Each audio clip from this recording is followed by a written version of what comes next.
इस वीक के अंदर हम नया एक टॉपिक स्टार्ट करने जा रहे हैं that is information retrieval. Information retrieval जो है आप डेली बेसिस पे जो है वो इंफॉर्मेशन रिट्रीवल बेस्ड एप्लीकेशंस जो हैं वो यूज़ करते हैं और उसकी जो सबसे कॉमन एग्जांपल है वो सर्च इंजन्स हैं, ठीक है? तो इस वीक के अंदर हम देखेंगे कि इंफॉर्मेशन रिट्रीवल जो है वो किस तरह से परफॉर्म किया जाता है, सिस्टम्स जो हैं उनके बिहाइंड द सीन जो है वो क्या एल्गोरिदम्स, क्या टेक्नोलॉजीज़ जो हैं वो यूज़ होती हैं। सो इंफॉर्मेशन रिट्रीवल जो है हम उसको इस तरह से डिफाइन कर सकते हैं कि it is about finding material which are usually documents of an unstructured nature that satisfies an information need from within large collections. तो इसमें काफ़ी सारी चीज़ें आ गई। इसमें पहली चीज़ ये है कि यूज़र जो है वो कुछ मटेरियल जो है और नॉर्मली वो डॉक्यूमेंट्स की फॉर्म में होता है। सॉफ्ट फॉर्म के अंदर डॉक्यूमेंट्स होते हैं वो वर्ड डॉक्यूमेंट्स हो सकते हैं, पीडीएफ्स हो सकती हैं या सिंपल एचटीएमएल के जो वेब पेजेस हैं, जो वेबसाइट्स हैं, उसके डॉक्यूमेंट्स भी हो सकते हैं। और ये जो डॉक्यूमेंट्स हैं, ये बेसिकली हम इन्हें अनस्ट्रक्चर्ड डाटा कहते हैं, क्योंकि जो डॉक्यूमेंट्स होते हैं, वो नॉर्मली कोई स्ट्रक्चर जो है वो फ़ॉलो नहीं करते। इसके अलावा जो तीसरी चीज़ है, वो ये है कि जी एक इन्फॉर्मेशन नीड है। यूज़र जो है, जब भी आप सर्च इंजन पे जाके कुछ सर्च करते हैं, टाइप करते हैं, तो उसके बिहाइंड आपके ज़हन के अंदर एक इन्फॉर्मेशन नीड होती है, जिसको आप फुलफ़िल करना चाह रहे होते हैं। तो वो इन्फॉर्मेशन नीड जो है, हमारा जो इन्फॉर्मेशन रिट्रीवल सिस्टम है, उस इन्फॉर्मेशन नीड को फुलफ़िल करता है।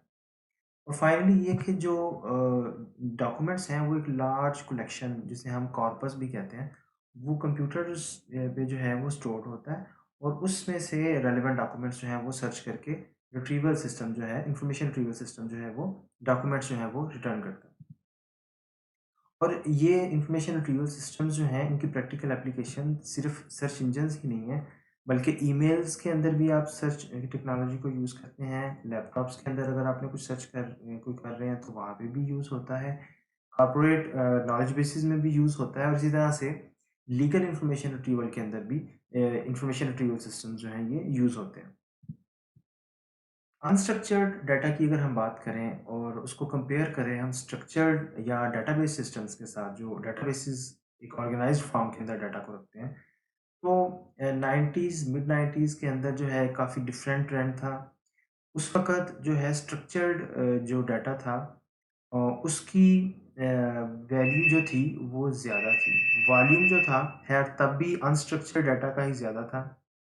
अनस्ट्रक्चर्ड डाटा का वॉल्यूम जो है वो अ, बहुत कम उसका एडवांटेज था मार्केट के अंदर बिनिस्बतन स्ट्रक्चर्ड डाटा के। तो स्ट्रक्चर्ड डाटा जो है उसकी बहुत ज़्यादा वैल्यू थी मिड 90s के अंदर।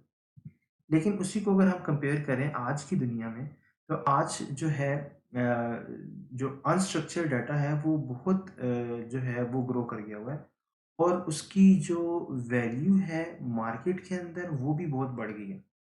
हमने जैसे कि फर्स्ट लेक्चर्स के अंदर ये डिस्कस किया था कि काफ़ी सारी इंटरेस्टिंग एप्लीकेशंस हैं, अब कमर्शियल एप्लीकेशंस इस तरह की अवेलेबल हैं, जो कि अनस्ट्रक्चर्ड डाटा पे बेस करती हैं। आपने स्पैम को क्लासिफ़ाई करना है, आपने न्यू जो डॉक्यूमेंट्स हैं या कोई रिव्यूज़ हैं किसी प्रोडक्ट के, उनको क्लासिफ़ाई करना है। तो इस तरह की जो डिफरेंट एप्लीकेशंस हैं, ये अनस्ट्रक्चर्ड डाटा को यूज़ करते हुए एक वैल्यूएबल इन्फॉर्मेशन जो है, वो बिज़नेस ओनर को जो है, वो प्रोवाइड करती हैं।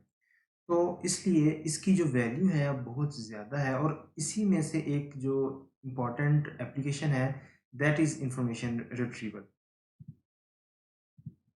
इन्फॉर्मेशन रिट्रीवल सिस्टम्स के अंदर बेसिक असम्पशंस जो हैं वो क्या होती हैं कि हमारे पास एक कलेक्शन है डॉक्यूमेंट्स की और एक लेट्स से अभी हम अज्यूम कर लेते हैं, हम वेब की बात नहीं करते या ये जो सर्च इंजन्स हैं जिसमें कलेक्शन जो है कंटिन्यूअसली अपडेट होती रहती है, हम उसकी बात नहीं करते। हम लेट्स से ये कहते हैं कि जो डॉक्यूमेंट्स की कलेक्शन है वो फिक्स्ड है, यानी कि लेट्स से 1000 डॉक्यूमेंट्स हैं तो वो 1000 डॉक्यूमेंट्स ही रहेंगे और उसी में से हमने सर्च करना है, ये हमारा टास्क है। तो गोल हमारा ये होता है कि हम वो वाले डॉक्यूमेंट्स रिट्रीव करें जो कि रेलेवेंट हैं यूज़र की इंफॉर्मेशन नीड के, ठीक है? और सो दैट यूज़र जो है अपना टास्क जो है वो कंप्लीट कर सके। क्लासिक जो सर्च मॉडल है उसमें सबसे पहले एक यूज़र जो है वो उसके पास एक टास्क होता है जिसको उसने फुलफ़िल करना होता है। और वो जो टास्क है वो उसकी एक इंफॉर्मेशन नीड की बेस पे होता है और उस इंफॉर्मेशन नीड को वो एक क्यूरी की फॉर्म में लेके आता है। कुछ कीवर्ड्स होते हैं और वो कीवर्ड्स जो हैं वो सर्च इंजन को वो जो है वो एज़ इनपुट प्रोवाइड करता है। और वो जो सर्च इंजन है वो उसके पास एक कलेक्शन ऑफ डॉक्यूमेंट्स होती है जिसमें से जो सर्च इंजन है वो रिज़ल्ट्स जो हैं वो रिटर्न करता है। ठीक है? और उन रिज़ल्ट्स की बेस पे जो यूज़र है वो अपनी क्यूरी को रिफ़ाइन कर सकता है।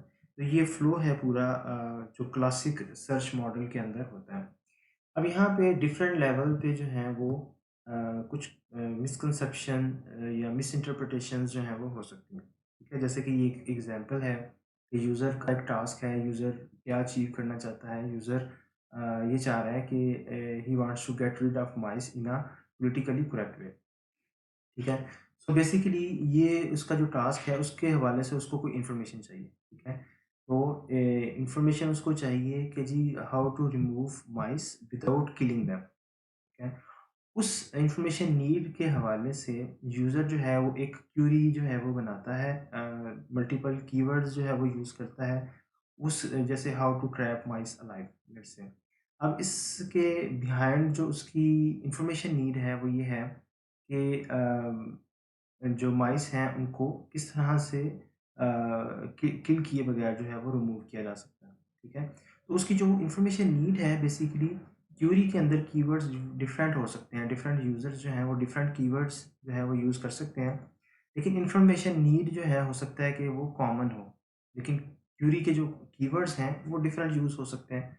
तो इसमें डिफरेंट लेवल के अंदर मिसकंसेप्शन हो सकती है या मिसफॉर्मुलेशन हो सकती है। ठीक है? यूज़र का टास्क जो है उसमें उसकी जो इन्फॉर्मेशन नीड है और फिर जो क्यूरी वो उसके लिए बनाता है, हो सकता है कि वो उसकी इन्फॉर्मेशन नीड के मुताबिक वो एग्ज़ैक्ट वो क्यूरी ना हो। उसमें कोई वो कीवर्ड्स इस तरह के दे जो कि एक्चुअल उसकी जो रिक्वायरमेंट है, जो उसकी इन्फॉर्मेशन नीड है उसको फुलफ़िल ना कर सके। अ, जो इन्फॉर्मेशन रिट्रीवल सिस्टम्स हैं इनको इनकी इफ़ेक्टिवनेस को मेज़र करने के लिए जो है हम प्रिसिजन और रिकॉल जो है वो यूज़ करते हैं। प्रिसिजन जो है that stands for a fraction of retrieved documents that are relevant to the user's information need. ठीक है? यानी कि जो डॉक्यूमेंट रिट्रीव हुए हैं उसमें से कितने जो हैं वो यूज़र की इन्फॉर्मेशन नीड के मुताबिक हैं। और रिकॉल क्या होता है? Recall is the fraction of relevant documents in a collection that are retrieved. इनके टोटल कलेक्शन के अंदर से जितने रेलेवेंट डॉक्यूमेंट्स थे, उसमें से कितने रेलेवेंट डॉक्यूमेंट्स जो हैं वो रिट्रीव हुए।